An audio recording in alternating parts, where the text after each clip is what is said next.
Aveai chef de o aventură astăzi? Pentru că asta se întâmplă.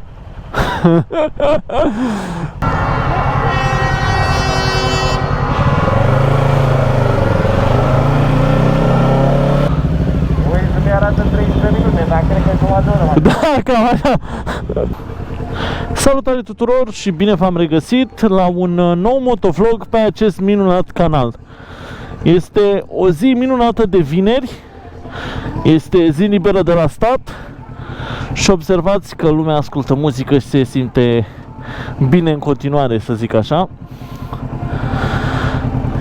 Ia, hai să întoarcem și noi Mobra.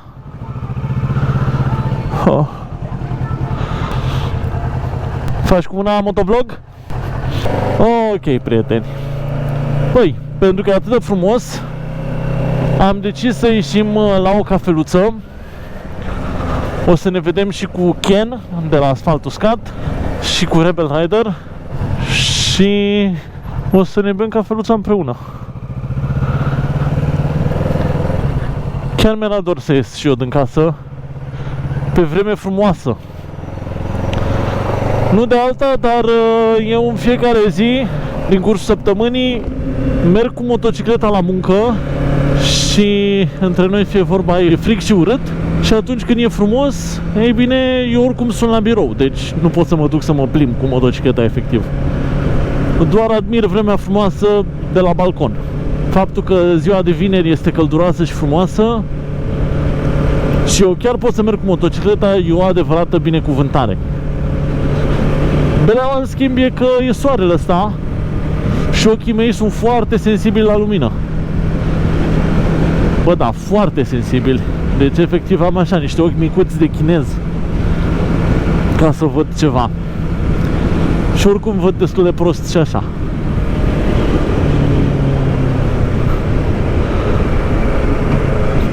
Bă, băieți, aveți banda asta de accelerare, ce mama naibii? Doamne ferească!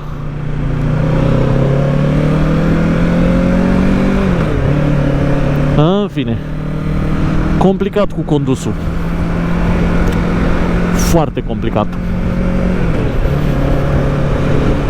Orice ar fi, prieteni, suntem pe Splai și de aici până la Victoriei nu o să fie un drum foarte complex. Ceea ce e puțin dezamăgitor, pentru că motovlogul ăsta nu o să fie deosebit de interesant. Mă întrebam eu, cine e în stânga mea? Ana e în stânga mea. Uitați-o, o motociclistă rapace pe banda a doua. Hai și noi pe banda a doua.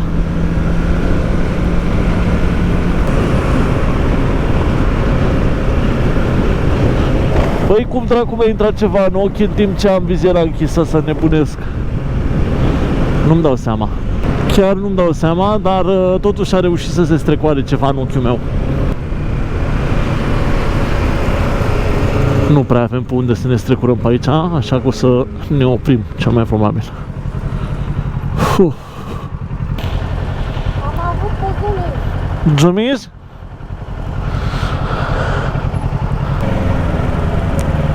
Oare trecem și noi de semaforul ăsta? O întrebare foarte bună.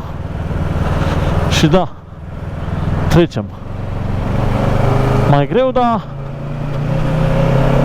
am trecut.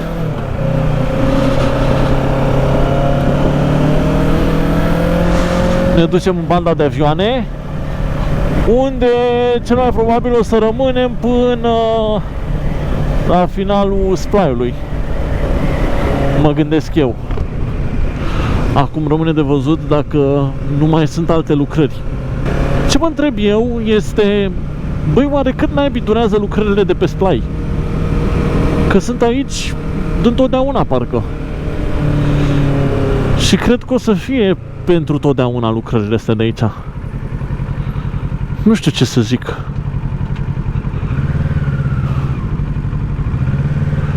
Băi.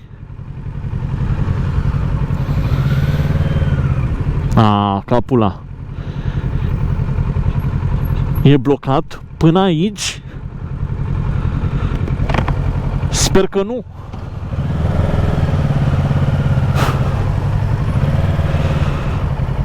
Băi, ești nebun? E blocat pe splai.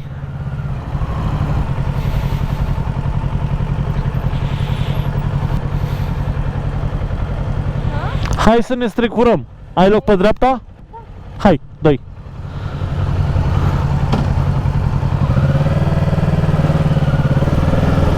Fratele meu, ce cu traficul ăsta?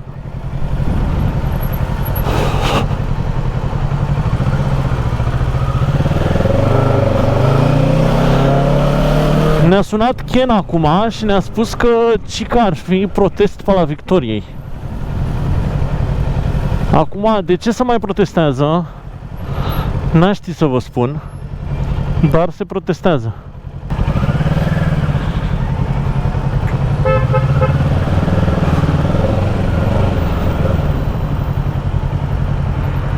Oh.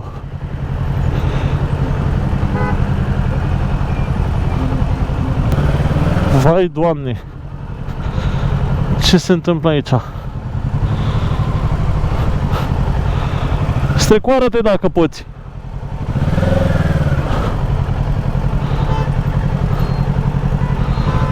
Mâncava și pula voastră. Așa.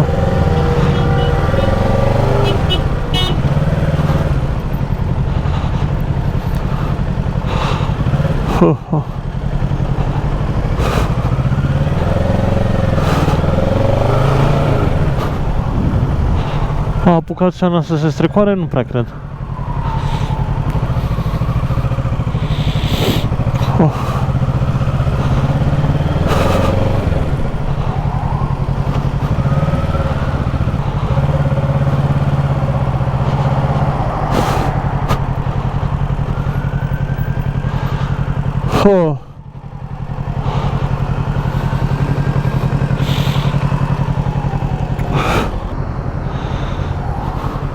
M-am blocat acolo, n-aveam cum să ies. E protestul fix pe acolo, pe-n față. Să-mi dau pula. Deci, hai să întoarcem și să găsim o soluție, că nu știu ce altceva aș putea să fac. Dar de ce se protestează? Pentru că Călin Georgescu, probabil, nu știu ce a fost și până acum. E încăcat, efectiv. Doamne ferească! Cer și o scuze la iPhone-ul ăsta. Ce e? 15 Pro sau ceva?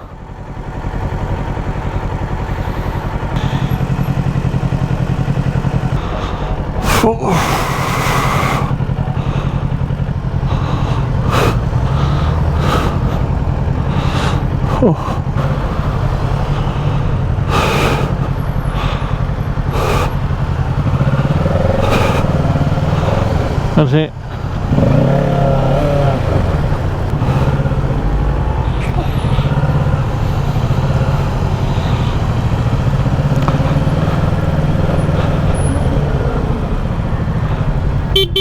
Hai, trezirea în pula mea!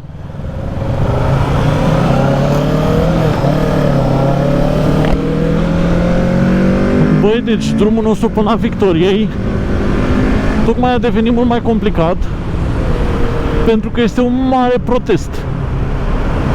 Și sincer, nici nu știu pe unde ne pune să mergem.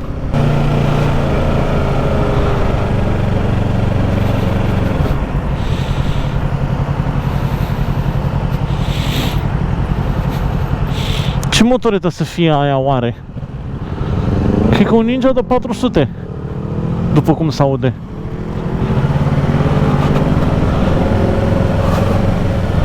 Hai mă, că vă și talentul.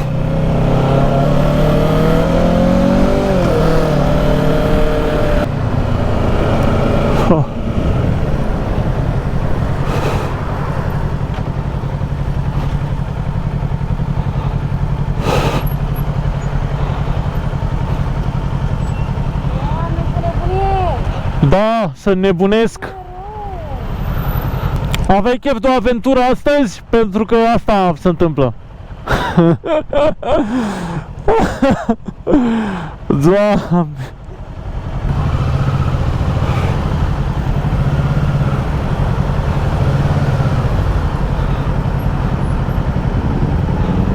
Hai, frații mei.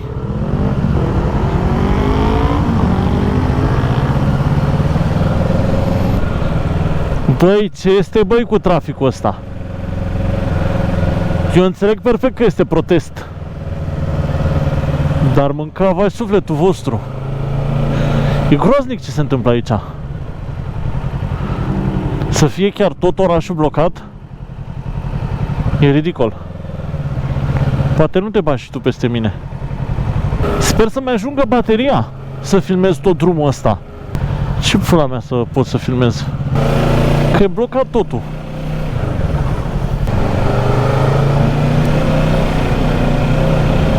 Băi, este literalmente dezastru ce se întâmplă aici.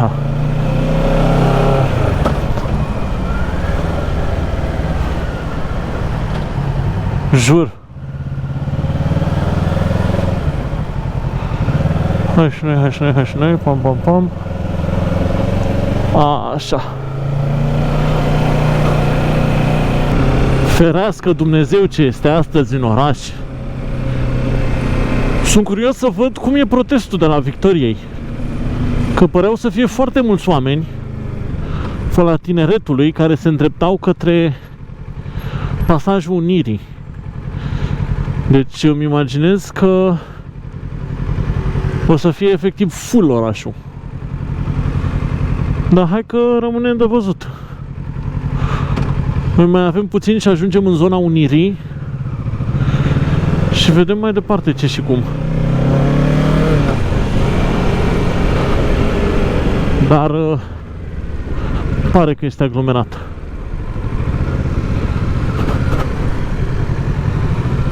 Nici nu știu ce să vă zic.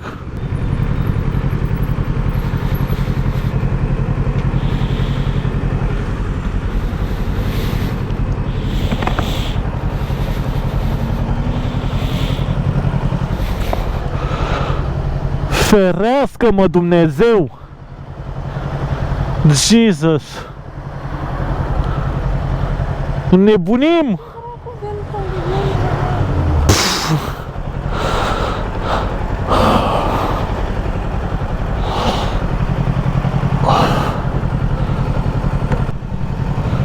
Ia-ți-o pasta. Băgați-vă și pe așa. Are loc toată lumea? Mai mult sau mai puțin? Bă, băiatule, motovlogul ăsta categoric nu o să fie plictisitor. Adică, în fine, eu nu mă plictisesc aici. Și ce facem noi stânga? N-am făcut niciodată stânga pe străduța asta. E ceva rău ce se întâmplă. Cred că strada asta nu a văzut atâta trafic de foarte mult timp.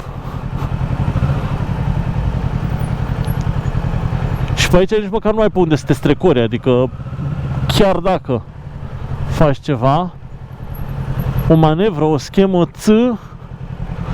nu ai pe unde să te strecori.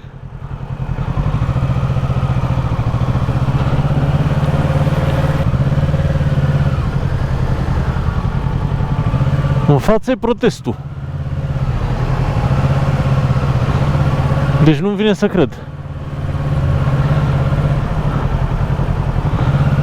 Ăsta, mă jur, e cel mai mare protest pe care l-am văzut eu cu ochii mei. Că am mai văzut la televizor, da, e o altă treabă, da.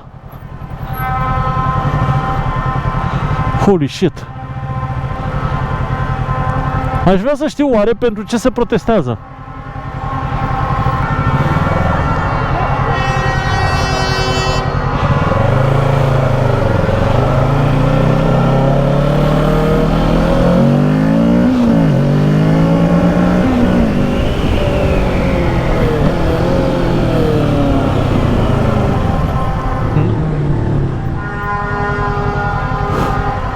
Ne băgăm?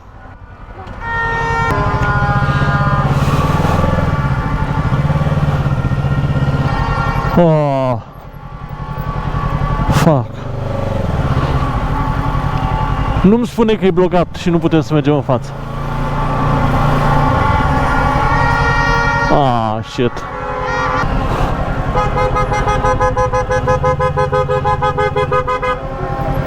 Hai și noi, hai și noi, hai și noi, hai și noi.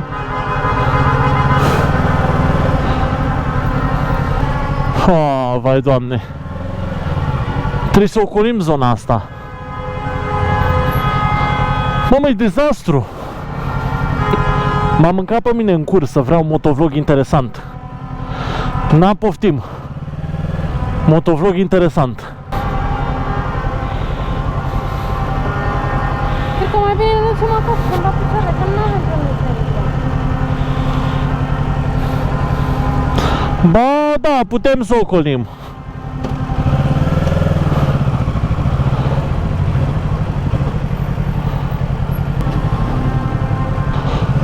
Cel mai tunat Matiz.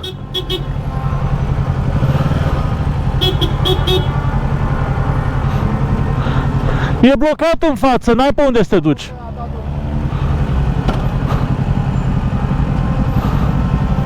Salut!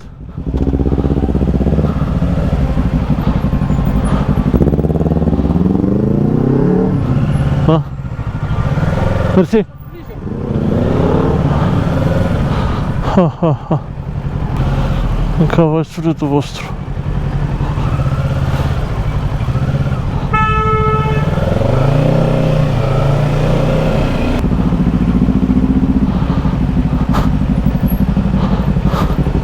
Unde încerci să ajungi? La Victoriei? Ia cu. Încerci să ajungi la Victoriei? Da. Și eu, dar nicio șansă să ajungem.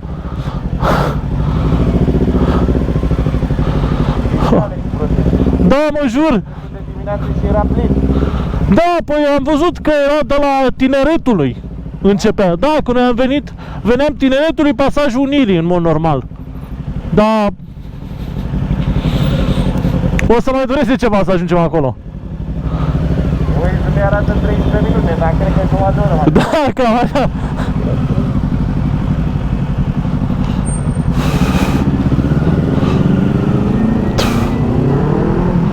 Hai.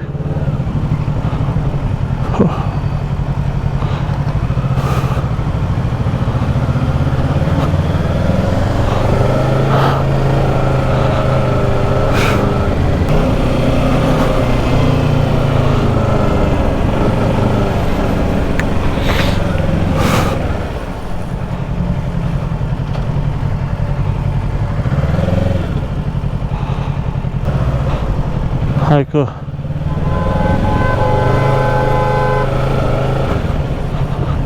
Care e problema? Claxonezi ca prostul.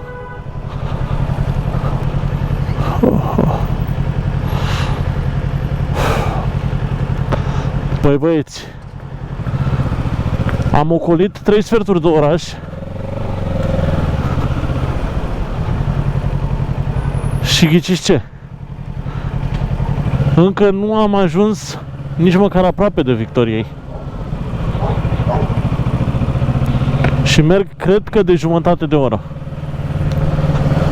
Dacă nu chiar mai mult. Ferească-mă Dumnezeu!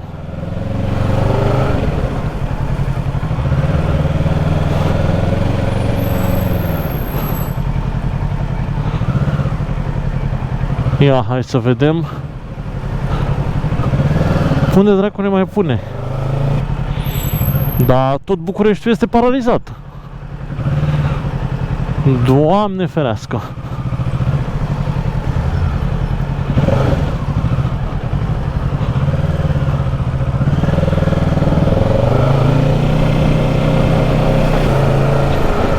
Băi, ceva îmi spune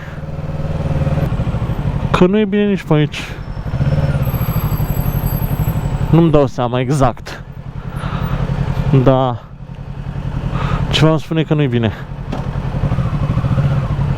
Nu vine să cred că merg de aproape o oră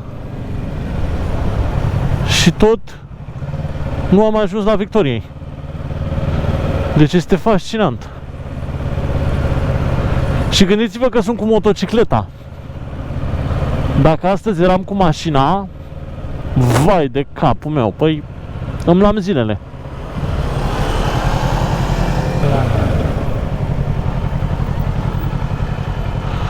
Te-ai plictisit, dar nu mai poți. Da, deci nu mai pot. Și că mai avem 9 minute.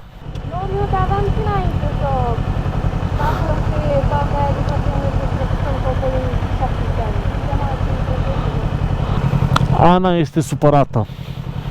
Ești supărată? Da! Este foarte supărată.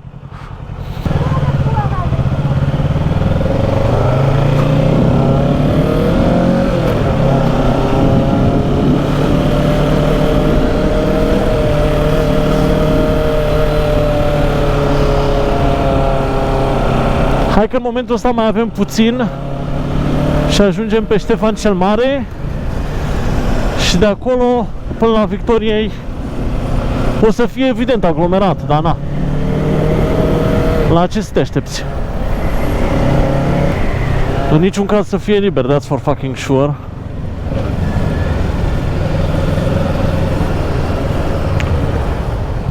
Oh. Am mers tare și îmi curg lacrimile. Oh, vai Doamne!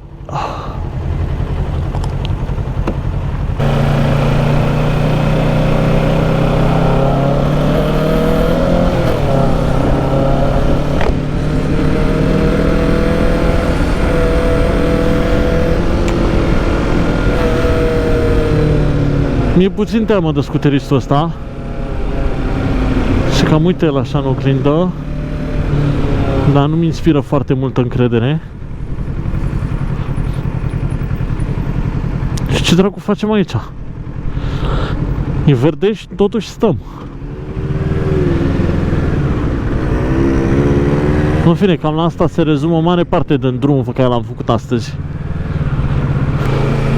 Măcar pe aici avem banda asta pe care nu încape neapărat o mașină. Băiatul cu Duster-ul din fața mea m-ar contrazice, dar în mod normal nu prea încape o mașină aici.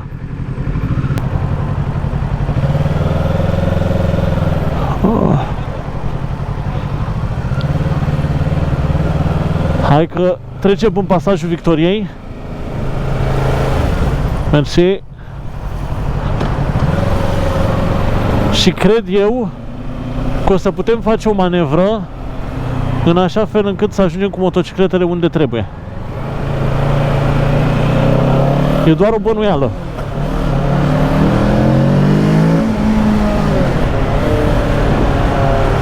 Dar hai că vedem.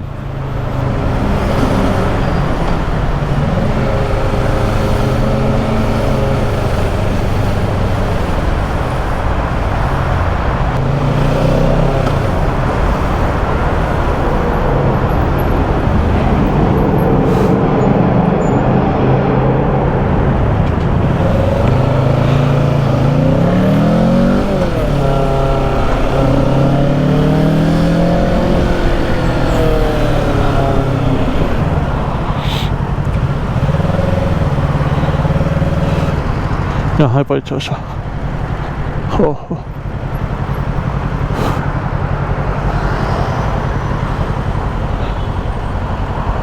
Hai că e bine. După o oră zic și eu.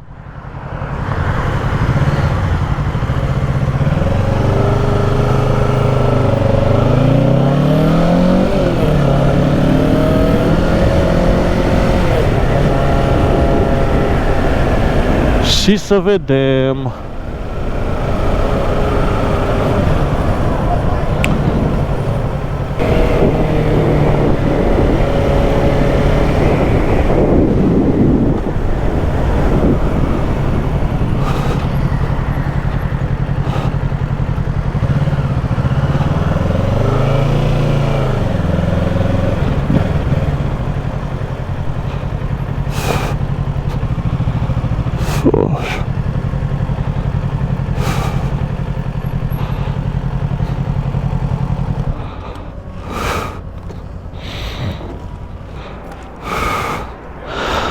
Gata, hai că am ajuns aproape de Victoriei, mai e până acolo, dar pula mea.